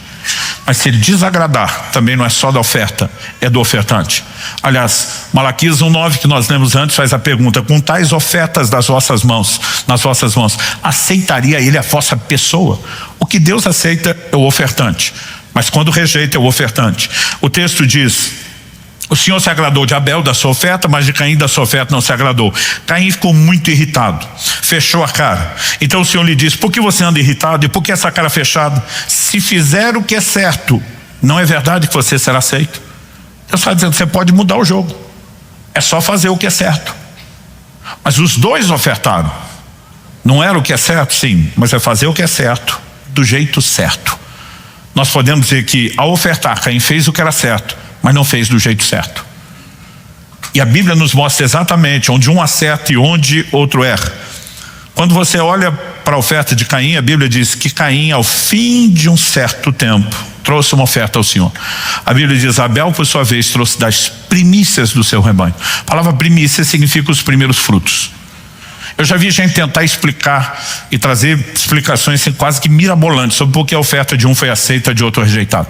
Eu uma vez ouvi alguém dizer: não, Caim trouxe do fruto da terra, o fruto do seu trabalho, do seu labor, do suor do rosto, e ninguém aceita diante de Deus por esforço ou por obras. Mas quando Abel trouxe do rebanho, né, isso significa que é o cordeiro que nos faz aceitáveis diante de Deus, é o sacrifício de Jesus. Mensagem linda se você estiver pregando salvação. Agora, para falar de oferta, gente, o verso 2 que nós não lemos diz: Caim era lavrador, Abel pastor de ovelha. Ou seja, cada um trouxe o fruto do seu trabalho. Um trabalhava com a terra, com a lavoura, o outro com o gado. Nós não podemos dizer que um entregou o fruto do trabalho, o outro não. Os dois entregaram o fruto do trabalho. Aliás, Deus pedia das primícias, tanto da terra como dos animais. Então, não faria sentido Deus pedir algo que ele não se agrada de que seja entregue. Então, onde está o ponto, o X da questão? A Bíblia diz que enquanto Abel traz das primícias, os primeiros frutos, quando ele começa a ter os primeiros ganhos, em vez de comer, fazer a festa, comemorar, fazer o churrasco, né, pensar em si, o que Abel faz? Deus primeiro, eu por último, as próximas crias eu participo, Deus sai na frente. O que significa o verbo honrar? Nós estamos falando de honra. O verbo honrar, de acordo com o dicionário, significa distinguir, fazer distinção, fazer diferença. O que basicamente Deus está dizendo é que nós devemos fazer diferença dele quando estamos tratando de assuntos relacionados às questões materiais. Deus primeiro, nós depois. Foi o que Abel fez. O que Caim fez? A Bíblia diz que Caim, no fim de uns tempos. Tempos é uma palavra indefinida no hebraico e também no português. Pode ser dias, pode ser semanas, pode ser meses. Mas o que é inquestionável, no fim, um coloca Deus primeiro, outro deixa Deus por último. Isso significa o quê? Ele comeu do fruto do seu trabalho, usufruiu. Em algum momento olha para trás e pergunta: sobrou? Sobrou. Então dá para Deus. Eu quero te dizer, Deus não está interessado na sua sobra, porque sobra não reflete honra. Aliás, se você olhar, nós temos uma declaração no Novo Testamento que é muito semelhante. Marcos 12, do 41 ao 44, diz: sentado Jesus diante da caixa das ofertas. As traduções mais antigas dizem gasofilácio. Jesus observava como o povo lançava ali o dinheiro. Você consegue imaginar um culto? Jesus sentado na frente do gasofilácio. Alguns de nós até melhoraríamos a oferta. O que a gente esquece é que todo culto ele está olhando. Só que a Bíblia não diz que ele observava o quanto. Ele não está controlando quantidade. A Bíblia diz que ele observava como. Isso aqui precisa ser visto como uma chave. Sentado diante da caixa das ofertas, Jesus observava como o povo lançava ali o dinheiro. Ora, muitos ricos depositavam grandes quantias. Vindo, porém, uma viúva pobre, lançou 2 pequenas moedas correspondentes a um quadrante. Chamando seus discípulos, Jesus disse: em verdade lhes digo que essa viúva pobre lançou na caixa de ofertas mais do que todos os ofertantes, porque todos eles deram daquilo que lhes sobrava. Ela, porém, da sua pobreza deu tudo o que possuía, todo o seu sustento. Eu enfatizei que Jesus não observava o quanto, porque o quanto é relativo. 2 pessoas estão dando o mesmo valor. Contabilmente, elas não estão dando a mesma quantia. Por quê? Aquele valor é proporcional ao que cada um ganha. Nós não podemos dizer que 2 pessoas que deram o mesmo valor estão dando, a mesma quantia proporcional ao que ganham. Segundo, a Bíblia nos mostra que Deus não está olhando apenas a quantidade. Me parece na contabilidade de Deus, Ele está medindo honra. Quanta honra tem? Os ricos deram grandes quantias. O impacto na contabilidade do templo era maior do que a mulher que deu 2 moedinhas. O original diz 2 leptos, eram as menores moedas que os judeus tinham. Quando se fazia o câmbio e trocava pela moeda do Império Romano, as 2 juntavam um quadrante, a menor moeda do Império Romano. Quer dizer, impacto contábil, quase nada. Jesus disse, ela deu mais. Qual a perspectiva? Primeiro, ele está vendo honra. Segundo, ele está vendo proporcionalidade. Mas quando falamos de honra, gente, a Bíblia diz que ela deu tudo o que tinha. Essa mulher talvez poderia ter comido uma tapioca a mais. A Bíblia diz todo o seu sustento, não tinha mais nada, nem para comer depois que ofertou. Mas diz, eu passo fome, mas Deus será honrado. Eu lembro do meus primeiros anos de pastorado. Um dia eu estava no culto, sentava assim na primeira fila perto do corredor. Na hora da oferta, o povo vindo à frente contribui, o irmão para do meu lado e ele chacoalha o bolso da calça para eu ouvir o tilintar das moedas. Tilintar é um verbo que a gente não conjuga muito, o barulho das moedas. E ele balançou a calça ao meu lado para eu ouvir o barulho das moedas e falou, hoje eu vim dar a oferta da viúva pobre. Quando ele falou isso, eu dei um susto nesse cara, porque eu dei um berro a plenos pulmões, glória a Deus. Ele até assustou, que isso, pastor? Que empolgação. Eu falei, você falou que vai dar a oferta da viúva pobre. Ele falou, pois é, só moeda. Eu falei, não, a Bíblia diz que ela deu tudo o que tinha. Eu acho que você deve ser o cara mais rico da igreja, talvez um dos mais ricos da cidade. Você está me avisando que vai dar tudo que tem? Eu falei, não, retificando, é só umas moedinhas. Eu falei, respeita a viúva pobre, porque ela proporcionalmente deu muito mais do que o que você está pensando. Sabe, nós precisamos entender exatamente o que significa isso. A Bíblia diz, os ricos deram da sobra. Sobra não reflete honra. Se deram da sobra, gastaram consigo, fizeram o que queria. Quando tem mal o que fazer, sobrou, bota Deus. Aliás, tem gente que nem consegue botar Deus porque não tem nem a façanha de fazer sobrar. Mas mesmo quem fez sobrar, incluiu Deus por último, não deu a ele honra. Então nós vamos observar ao longo das escrituras, ofertas foram entregues, mas que Deus não se agradou, porque ele nunca esteve interessado na oferta, nem naquilo que era entregue, mas na maneira como isso acontece. Ananias e Safira que eu digo, ofertaram uma quantidade alta, daqui a pouco vou falar sobre eles, mas não foram abençoados nem honrados por Deus, porque Deus nunca esteve atrás do seu dinheiro, da minha ou da sua oferta. O que Ele quer? Honra. Segunda coisa que nós precisamos levar em conta é porque Ele pediu honra especificamente nessa área. Por que honrar com os bens? Existem outras formas de honrar a Deus. Então, por exemplo, em Marcos no capítulo 7, Jesus citando o profeta Isaías diz, esse povo me honra com os lábios, mas o seu coração está longe de mim. Existe honra com os lábios? Sim, praticamos isso agora há pouco no louvor e na adoração. Mas em nenhuma área Deus foi tão contundente, objetivo, direto, específico, pedindo honra, como nessa área material e financeira. A pergunta que é feita é porque Deus pediu honra. Vamos por eliminatória. Não é porque Ele precisa, porque Ele não precisa de nada. Deus não é carente, Deus não tem problema de autoestima, Deus não tem problema com autoimagem, Ele não vai se sentir menos Deus se você não der uma lambida de adoração nele todo dia. Pelo contrário, Ele é absoluto, completo em si mesmo, autossuficiente. O apóstolo Paulo, pregando em Atenas, diz, Deus não é servido por mãos humanas como se necessitasse de coisa alguma. Se Ele não precisa da honra porque pediu, porque ela tem um impacto na minha e na sua vida. E aí eu e você precisamos entender por que é que Deus quis a distinção, essa honra, faça diferença. Eu e você precisamos entender que o dinheiro não é necessariamente um problema, mas a relação com ele pode ser algo muito delicado. Alguns anos atrás, um irmão no meio de uma conversa fala assim para mim, pois é, pastor, já dizia a Sagrada Escritura. o dinheiro é a raiz de todos os males. Eu falei, a Bíblia nunca falou isso. Ele falou, certeza que falou. Eu falei, nunca. Ele falou, já te ouvi pregar sobre isso. Eu falei, você está enganado. Não, pastor. Eu falei, onde que está o texto? Algum lugar lá que o senhor podia me ajudar achar. O senhor sabe que está lá. Eu falei, não está. E depois de fazer esse drama com ele, eu falei, você deve estar confundindo com esse texto aqui. Aí eu li para ele, 1 Timóteo 6, 9 e 10, que diz, mas os que querem ficar ricos caem em tentação e armadilhas, em muitos desejos insensatos e nocivos, que levam as pessoas a se afundar na ruína e na perdição, porque o amor ao dinheiro é a raiz de todos os males, e alguns nessa cobiça se desviaram da fé e atormentaram-se a si mesmos com muitas dores. Ele falou, está aqui. Eu falei, não, o que está aqui é o amor ao dinheiro, não o dinheiro. Falei, se o dinheiro fosse problema, a maioria de nós já não tinha nem problema, porque está faltando grana. Eu falei, a Bíblia diz que é o amor ao dinheiro. Ele falou, qual é a diferença? Eu falei, a diferença é que você pode amar o dinheiro sem ter o dinheiro. Ou seja, você além de estar quebrado, mais quebrado que arroz de terceiro, naquele estado chamar a mulher de meu bem, o banco confisca, de tão endividado, você além de falido e quebrado pode ter a raiz de todos os males, que é o amor ao dinheiro. E você pode ter dinheiro sem amá-lo.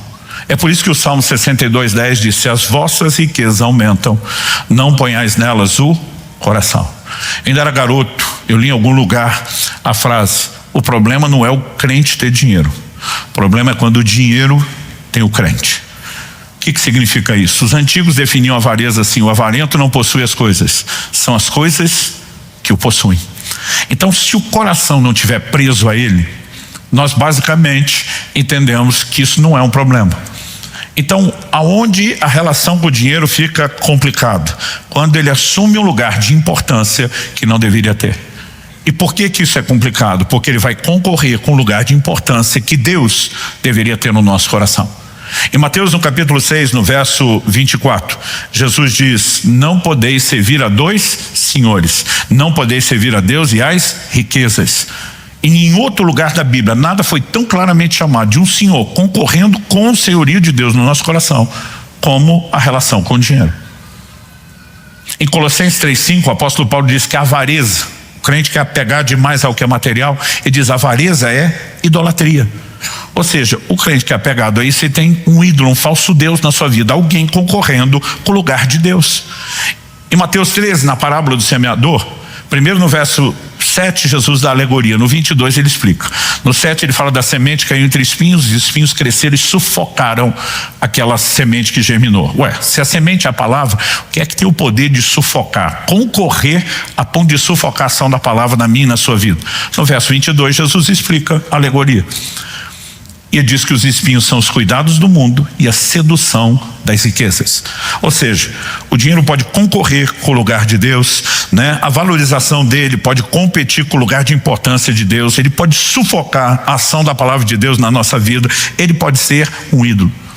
Nós precisamos entender que a Bíblia fala muito sobre dinheiro, não porque o dinheiro seja importante, mas normalmente para que a gente não dê demasiada importância a ele. Como eu disse, nós temos muitos versículos sobre oração e fé, cerca de 500 na Bíblia, mas bens, riqueza e dinheiro muito mais. E quando olhamos ao longo de toda a Escritura, o propósito de todo esse volume é que o dinheiro nunca ocupe no nosso coração um lugar de importância. A minha reação quando garoto, lendo esses textos sobre honra, se você me honrar com seus bens, eu vou te honrar de volta na mesma área, fazer os seus celeiros encher, os seus lagares transbordar. Me parecia uma troca. Aliás, em 1 Samuel 2:30 Deus diz, eu honro aqueles que me honram, os que me desprezam eu desprezarei. Então a gente diz, honra atrai honra, desprezo atrai desprezo. Se eu honro Deus com as minhas finanças, eu serei honrado na mesma área que eu dei honra. Mas na minha cabeça de garoto isso soava como uma barganha, uma troca. Então honrá-lo é o preço necessário para eu ganhar mais de Moisés. Depois era quase que um título de capitalização. Vamos fazer para ganhar depois. Essa nunca foi a proposta de Deus. Quando ele disse, se você me honrar, me distinguir, me colocar acima, o que ele está dizendo nessas palavras é, se você blindar o seu coração contra a avareza e ele não concorrer com o meu lugar, eu tenho um bom motivo para te dar mais dessa coisa, que não vai ser um problema para nós. Mas se for um problema para a relação com Deus, me explica qual a lógica de Deus abençoar a mim e você financeiramente e nos perder. Se põe no lugar de Deus por um instante. Você está olhando do céu, o fiel da terra que é você. Entendeu? Me dá dinheiro, me dá dinheiro, me dá dinheiro. E sei lá como Deus está olhando, dizendo: crente, tu já não me honra nessa mixaria que tu ganha. O teu coração já está corrompido e perdido sem ter quase nada. Por que é que eu vou lhe dar mais dessa encrenca? Não existe lógica nisso. Agora Deus está dizendo: se você me distingue e me dá o lugar certo, e o dinheiro não concorre com isso, não é empecilho para que eu possa encher os seus celeiros, transbordar os seus lagares, porque o seu coração estará protegido. Quem está entendendo a diferença? Não tem a ver com barganha, tem a ver com proteger o coração. Gente, o assunto do dinheiro não é meramente natural. Eu citei a frase de John Blanchard, mas eu quero mencionar uma outra frase de Billy Graham. Ele dizia assim: uma pessoa adquire a atitude correta em relação ao dinheiro, isso ajudará a endireitar quase todas as outras áreas da sua vida. É impressionante como, quando a gente fala do assunto, nós não podemos dizer que é só natural. Se você olhar para a lógica que nós estamos construindo, o que é que Deus quer? Deus quer honra.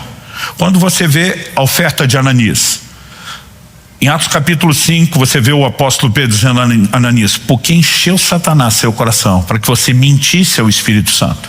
Então vamos inverter a ordem. Quem começou a trabalhar no seu coração essa oferta foi o Espírito Santo, mas você deixou o cão entrar e esculhambar tudo. Deus e o diabo brigando pelo coração do homem na hora da oferta. Não me diga você que isso não tem importância. As pessoas não brigam pelo que não tem valor. Você não vai ver dois adultos na rua brigando por um pedaço de pau, um galho seco de árvore, porque as pessoas não brigam pelo que não tem valor. Deus e o diabo disputando o coração do homem na hora da oferta. Isso tem importância. Mas eu já vi gente com um entendimento errado, sofismo. O diabo não quer que você oferte, porque ele sabe que o dinheiro investido no reino resulta na salvação de almas. Meu amigo, o diabo não impediu Ananias de ofertar. A Bíblia diz que ele vende uma propriedade. Vamos imaginar que seja um terreno que não fosse no bairro melhor localizado, mesmo distante na periferia. Qualquer valor de propriedade hoje seria um valor substancial de contribuição, quando você fala do impacto que isso tem na contabilidade da igreja, de um projeto social.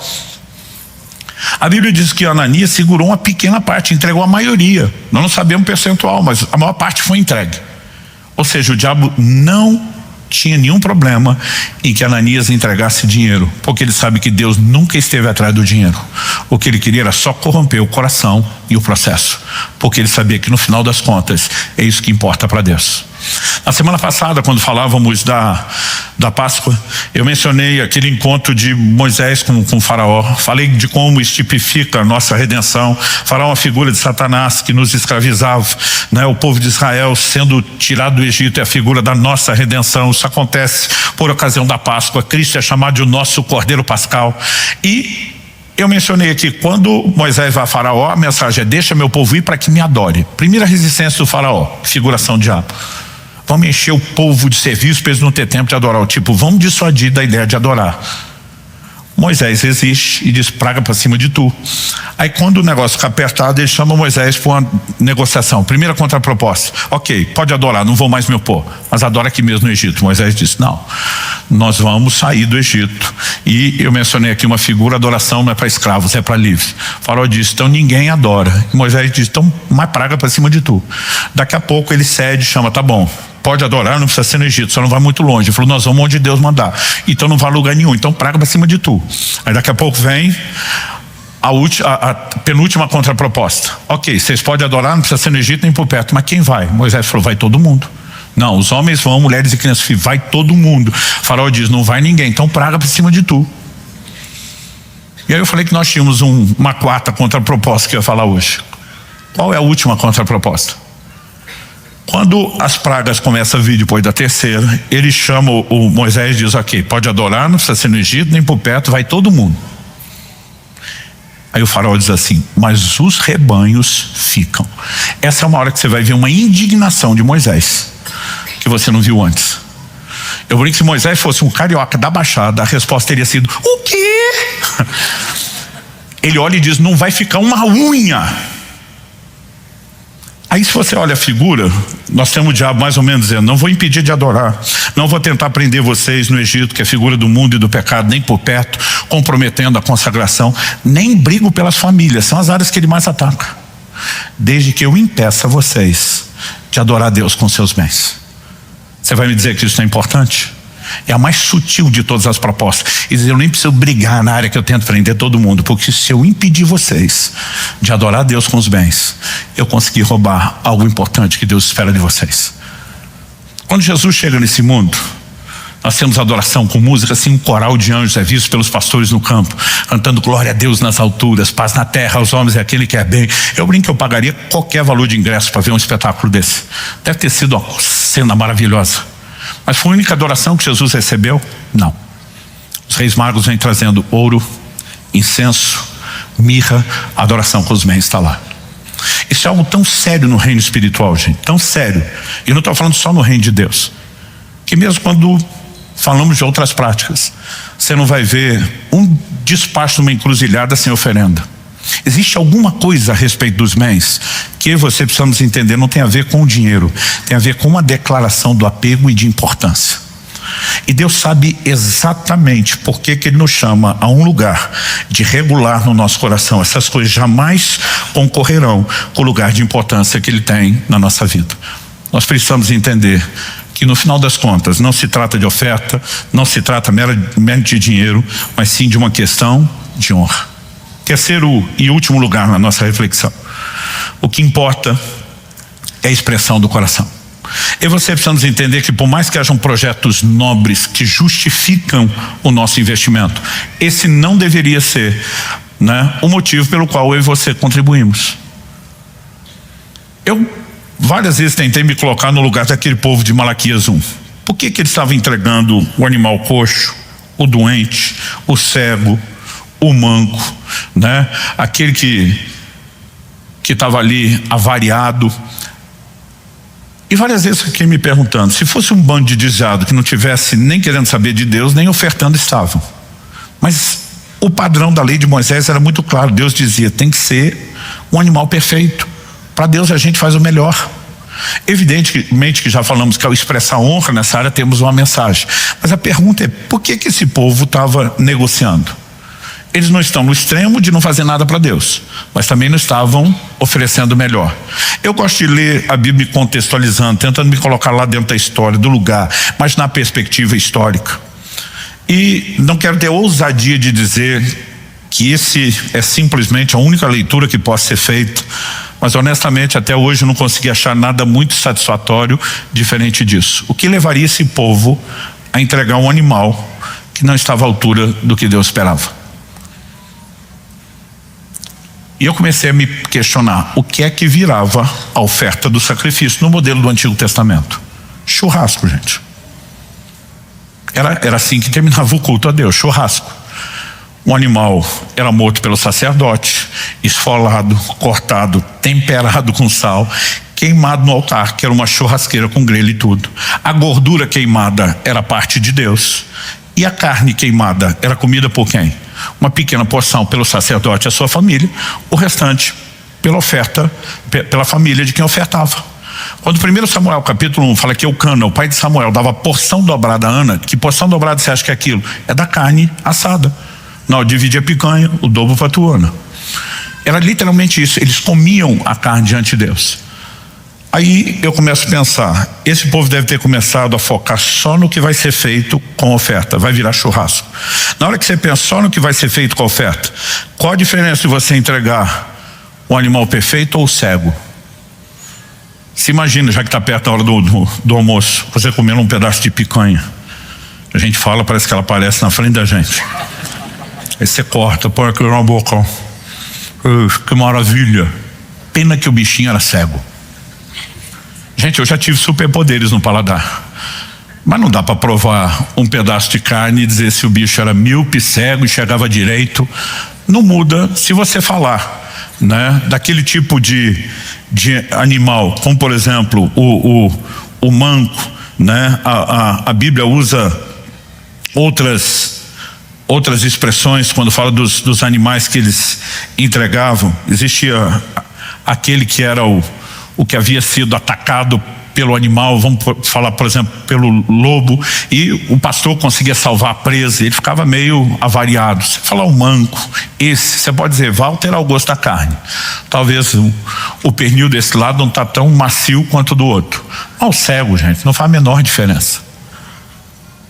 Por que eu estou dizendo isso? Eu comecei a perceber que até hoje nós relativizamos a importância da atitude correta de coração na oferta, quando nós começamos a focar o que será feito com ela. No início da história da nossa igreja aqui, dezembro de 2005, começamos em julho, era o frio. Dezembro chegou o calor. Onde acontece a história fora, alguém falou assim: vocês têm verão em Curitiba? Eu falei: temos, ano passado caiu numa quarta-feira, por exemplo. Mas eu falei para as pessoas, brincadeira à parte, nós temos 3 meses pelo menos de calor, né? Que vai variar ali dos seus 30, 32, 33 como médio. Gente, na época nós tínhamos horário de verão. Então o culto que era 6, ele acontecia, né, às 5 horas.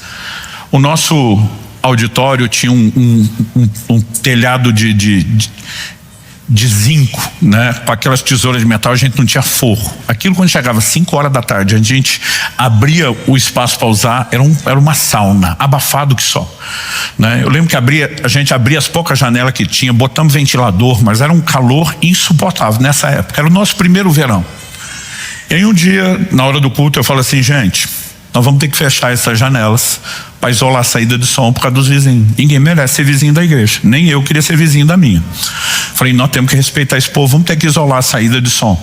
E para isolar a saída de som nós temos que climatizar, porque já não dá para suportar com ela aberta o calor. Só que mandei fazer um orçamento do quanto custaria climatizar esse nosso salão. E falei para o nosso povo, uma igreja começando, um grupo pequeno, eu fiquei apavorado. Quando me entregaram o orçamento, quantos milhares de reais. Um irmão, na hora que estava junto, viu meu choque e falou: não, pastor, não pensa em quantos mil reais. Pensa em quantos de nós podemos te ajudar com R$1.000, considerando que dá para comprar parcelado. O cara que deu a sugestão falou: eu sou o primeiro. Um que estava do lado falou: eu sou o segundo. Eu que ouvi falou: eu sou o terceiro. Um que estava comigo falou: eu sou o quarto. Eu fui contar para a igreja, porque me animei, mas eu só queria dizer que nós íamos começar uma campanha. Quando eu falei, gente, basta aquele calor, todo mundo suando. Os irmãos começaram, eu também falei: não é agora, nós não vamos resolver isso hoje, só estou dando uma notícia, nós vamos pensar, nós vamos fazer com calma. Mas mesmo assim, quando terminou o culto, uma fila de irmãos, pode contar comigo, pode anotar meu nome, não precisa nem esperar outro dia. Gente, nunca foi tão fácil levantar uma oferta como aquele dia. Agora pergunta: Deus precisa de ar-condicionado? Não. Nós investimos no ar-condicionado para a glória de Deus. Conversa. Fizemos para a gente, para melhorar o nosso clube. Mas ninguém mediu o esforço, porque estava complicado. 3 meses depois, nós estamos com um missionário da África, falando das dificuldades do campo. Ele não veio só pedir oração. Um outro doido que fosse, né, ajudar com o missionário, precisava de suporte financeiro. Na hora de levantar a oferta, eu estou olhando a cara do povo, e a maioria está assim: tem nada a ver com isso. Falo: gente, 3 meses atrás a gente fazia qualquer sacrifício para a glória de Deus, porque é beneficiar a gente. Agora que o dinheiro vai para um lugar que a gente não vê retorno pessoal, ninguém está empolgado. Ou seja, a pergunta é: a nossa disposição é direcionada pelo que será feito a maior parte do tempo? E aí eu e você precisamos entender algo. Eu quero terminar com o texto de Marcos capítulo 14. A partir do versículo 3, nós temos uma lição extraordinária. O texto diz assim: quando Jesus estava em Betânia, fazendo a refeição na casa de Simão, o leproso, veio uma mulher trazendo um frasco feito de alabastro com um perfume muito valioso de nardo puro. E quebrando o frasco, derramou o perfume sobre a cabeça de Jesus. Alguns dos que estavam ali ficaram indignados e diziam entre si: por que esse desperdício de perfume? Esse perfume poderia ter sido vendido por mais de 300 denários para ser dado aos pobres. E murmuravam contra ela. Mas Jesus disse: deixem a mulher em paz, porque vocês a estão incomodando. Ela praticou uma boa ação para comigo, porque os pobres sempre estarão com vocês, e quando quiserem podem fazer-lhes o bem, mas a mim vocês nem sempre terão. Ela fez o que pôde, ungiu meu corpo antecipadamente para a sepultura. Em verdade lhes digo que onde for pregado em todo o mundo o evangelho, também será contado o que ela fez para a memória dela. Em todo o mundo, olha o que Jesus diz: todos os lugares, onde for pregado o evangelho, em todas as gerações, o que essa mulher, Maria de Betânia, fez será contado para a memória dela. Jesus não falou será contado só para que os outros aprendam com ela, mais do que isso, ele imortalizou essa mulher, Maria de Betânia. O nível de honra que ele deu a ela, ele não deu praticamente a mais ninguém. E se 1 Samuel 2,30 diz: Deus honra os que o honram. Nós podemos presumir que ele se sentiu muito honrado com isso. Alguém em volta de Jesus entendeu? Não, todo mundo atacou a mulher. O texto que diz murmuravam contra ela, o original diz bramavam, gritavam. A Bíblia está falando de todo mundo indignado. Por quê? Eles estão rotulando o que ela fez como desperdício. Vamos tentar entender a conta do desperdício. Alguém olha para o perfume e diz assim: dá para vender por mais de 300. Não sabemos quanto mais, pode ser 315, 330, 350. Se fosse mais 350, imagina alguém dizendo quase 400. Mas não vamos nem ficar com mais, só 300 denários. 300 denários, para simplificar a conta. O judeu trabalhava 6 dias por semana, descansava o 7º. Ele ganhava, denário era o pagamento de um dia de trabalho de um trabalhador normal. Ele ganhava 6 denários por dia, por semana. 1 por dia, 6 por semana. A média salarial era mais ou menos ali em torno de 25 a 26 denários por mês, tirando de 4 a 5 sábados. Vamos arredondar para 25 só para facilitar a conta. 25 no mês, com 10 meses 250, mais 2 meses de 25 para fechar a conta do ano, 300 denários. Era um ano de salário bruto integral da maioria das pessoas que estavam ali. Então imagine que esse perfume custou um ano inteiro dos seus ganhos. Não importa quanto você ganha, um ano inteiro. Todo mundo olha e chama de desperdício. Por que desperdício? Porque estão dizendo: dá para ajudar os pobres, dá para fazer isso, dá para fazer aquilo. O tempo todo eles estão pensando no que ou qual projeto aquele recurso poderia financiar. Eles estão dizendo: no fim essa mulher não fez nada, não aproveitou nada. Desperdício. Jesus defende e diz: deixa ela em paz, ela fez algo bom. E ele vai explicar o algo bom. O verso 8 diz: ela ungiu o meu corpo antecipadamente para a sepultura. Gente, o que Jesus está falando aqui nem parece lógico. O que significa ungir o corpo? Os evangelhos nos mostram que quando as mulheres vão ao túmulo de Jesus no domingo pela manhã, elas vão para terminar algo que não deu tempo de fazer quando ele foi sepultado, que era o ato de embalsamar os corpos. Os judeus viveram 430 anos no Egito. Saíram de lá com práticas culturais dos egípcios, entre elas, embalsamar seus mortos. Velório na época não era que nem hoje, 24 horas, né? Você pode velar o corpo, já tem, depois de morto, já tem que ser sepultado. Eles faziam isso por vários dias. O corpo iria decompor, cheirar mal. Então, eles trabalhavam com todos esses óleos num processo químico para retardar a decomposição. Basicamente era disso que se tratava. Nem todos eram mumificados naquele nível mais profundo que alguns egípcios tinham, mas o ato de embalsamar era comum. Jesus está dizendo: essa mulher ungiu antecipadamente o meu corpo. E aí que não faz sentido. Não se unge antes de morrer, se unge depois, porque não adianta você embalsamar alguém que está vivo, ele não precisa ser embalsamado. Jesus está falando de algo literal. Um dos textos do Antigo Testamento, considerado profecia messiânica, mais aplicado no Novo, no contexto da ressurreição, Salmo 16: não deixará a sua alma na morte, nem permitirá que o seu corpo veja a corrupção. Diferente de Lázaro, que com 4 dias de sepultado cheirava mal, o corpo de Jesus, nos 3 dias em que aguardou a ressurreição, nunca decompôs. Quando essa mulher derrama aquele óleo sobre Jesus, ela está dizendo: isso é só um ato profético, uma encenação. O azeite, a unção real do Espírito Santo vai envolver esse corpo, vai guardá-lo. Não será necessário passar pelo processo de embalsamar como os outros passam, porque o que vai acontecer aqui é sobrenatural. Enquanto todo mundo está pensando em projeto, essa mulher discerniu, ela viu a pessoa de Jesus e disse: eu faço algo por ele, pela pessoa dele. E aqui nós temos algo diferente.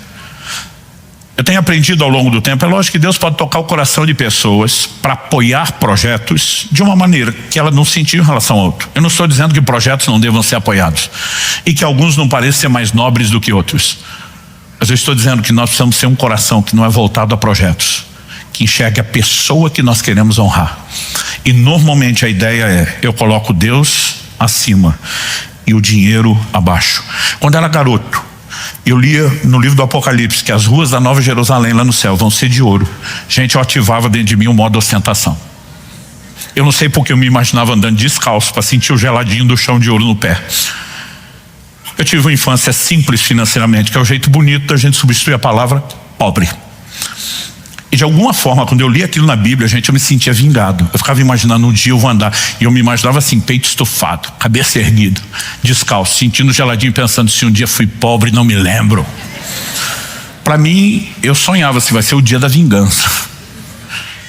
Eu lembro que um dia eu estava orando e o Espírito Santo falou comigo: a glória do céu não é o ouro, a glória do céu sou eu. Aquilo me trouxe um choque. Eu falei: por que a ênfase no ouro? O Senhor disse: a ênfase está na sua cabeça. O que será de ouro? Eu falei: as ruas. E de repente Deus me deu uma